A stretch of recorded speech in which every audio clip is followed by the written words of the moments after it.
Right, so now, from one career that has just started to a career that has already asserted itself. So we're now going to welcome a person that has been leading one of the most important fashion groups throughout the world for 17 years. Now, Toni Belloni will now take the floor. He is managing director of the LVMH group, and I would now like to give him the floor for the commencement speech of the 2018 graduation ceremony. Buonasera. Good evening. First of all, BBS for inviting me tonight, for the very generous introduction.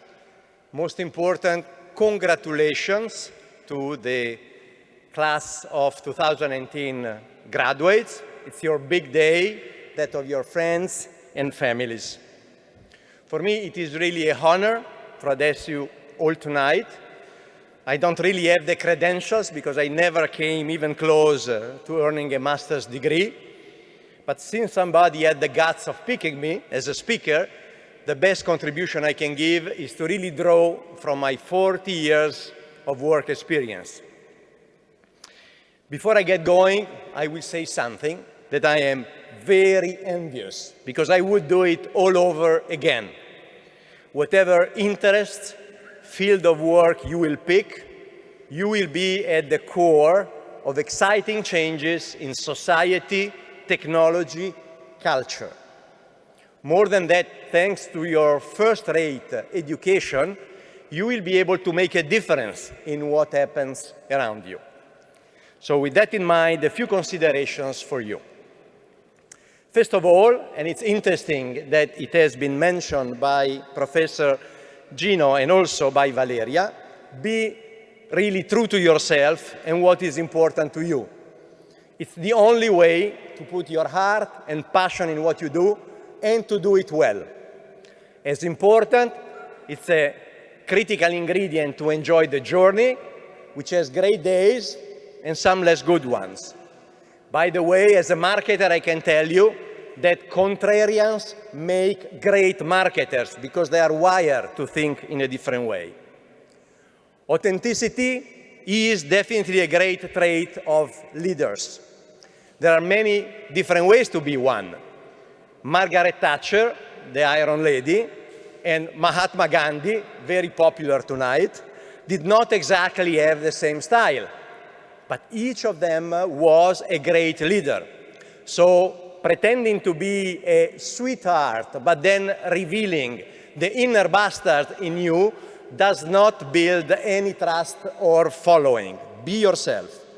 You should be proud of your strengths and build on them because they are your assets and what will define your contributions. I recruit lots of people, and I recruit them for what they bring special to the party, for their strengths, and not for their roundness. It does not matter whether they have shortfalls. We all do. Nobody's perfect. I have always been a relatively insecure person. I felt initially that that would be quite a limitation. Gave me a few moments of anxiety, some white nights. When I started working, I felt like everybody was so much smarter than me, so I quit doing any sport, and I put on 8 kilos in 8 months. Not a pretty sight. To this day, I still bite my nails, but it actually turned out okay. The insecurity, I turn into some form of advantage for me. I work harder on my preparation, on my analysis. I value more the opinion of others, and I don't take myself too seriously. And in fact, as I think about it, these are exactly the traits of my leadership. It's absolutely not perfect, but it's me.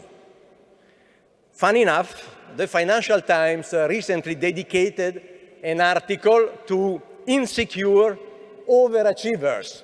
Vindication at last.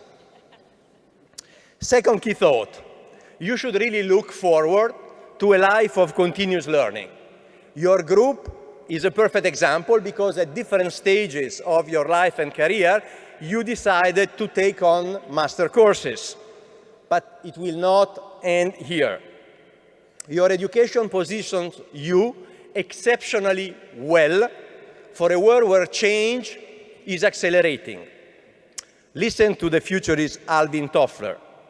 The illiterate of the 21st century will not be those who cannot read or write, but those who cannot learn, unlearn, and relearn. Nothing is granted of safe. You have to keep the fire in your belly and constantly evolve your skill set. And you should take it from me, because with 40 years under my belt, I should know it all, right? Not at all. New generations represent 80% of the market growth in luxury where I operate. 80%. Now, these are strange people. They live in a different way. They shape their choices through a very fragmented and mainly digital media environment. They have a passion for expressing themselves. They demand ubiquitous accessibility to products, and they value convenience as the best form of service. In the age of digital platforms, if we marketed as we did 3 years ago, we would miss them totally. I travel the world. I dedicate a lot of time to social listening. I walk the stores of our 70 brands every day to keep up with these fickle and demanding consumers. I also have a secret weapon. I have 3 kids in their early 20s. They are my private panel. They help me understand where and how to engage with these customers. So I'm still learning, and it's passionating to do it. Since I am on the subject of lifelong learning, I also want to say a few words on 2 skills that do not get the credit they deserve, but they have already been mentioned tonight. First one is curiosity, openness to new experiences, passion for exploration, asking the why behind behaviors, identifying patterns of disruption. Curiosity is a big winner and really is a great engine to generate new ideas. Not surprising, it is a key trait of great entrepreneurs. People like Elon Musk of Tesla, like my boss Bernard Arnault, like the patron of Tod's, Mr. Della Valle. The second is the ability to listen. I know it is hard to accept for our not so small egos, but we do learn a lot more when we listen than when we talk.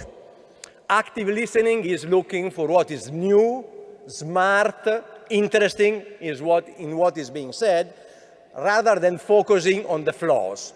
Again, I have a very good testimonial here. That is Johnny Ive, the design wizard of Apple. Listen to him.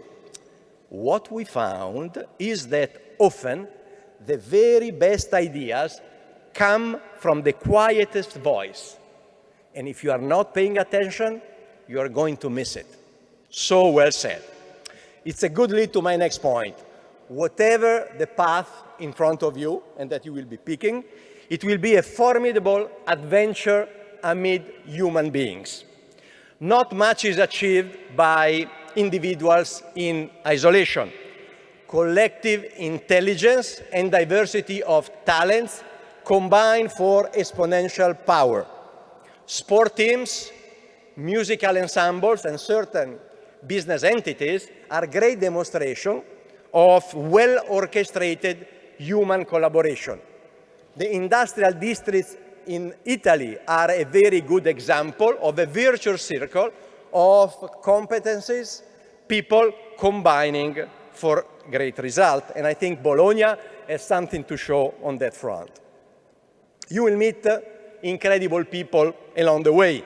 They will touch your life and you will do the same with them. And although you are young, you certainly have experienced that. You have experienced that here in Bologna during your studies. You came with different backgrounds, with different motivations, but then through nights of study, group assignments, I hope, some serious fun together. Well, that sharing was all part of the experience and of cementing a real sense of community, in some cases friendship, that will stay with you for a long, long time. This is exactly my feeling as I look back to many years of work. How lucky I was to share my journey with great people. So many inspired me, taught me something, picked me up when I was down. To be realistic, not everybody was really my cup of tea.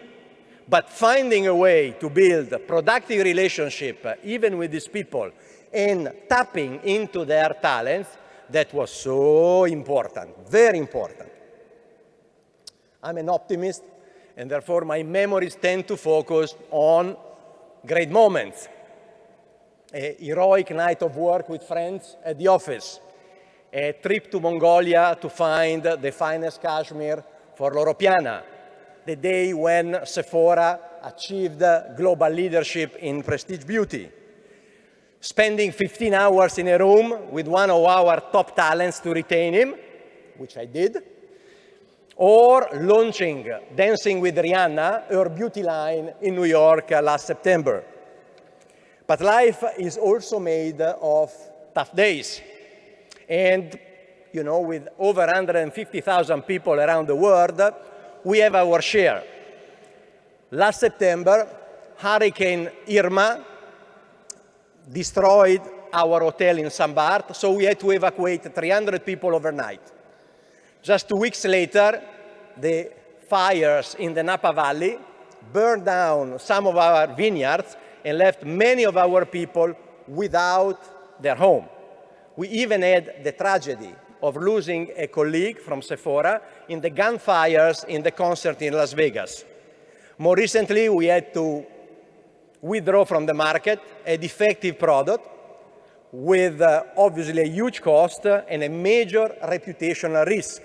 And then icing on the cake, over the last month, I had to fire a friend of mine, which was the right thing to do, but no fun. These challenges go beyond the professional sphere. They tap into character and resilience, and I can tell you that I appreciated a lot the help and the dedication of our people. Those were very tough and emotional days that brought us closer together. And this is the right note to conclude on.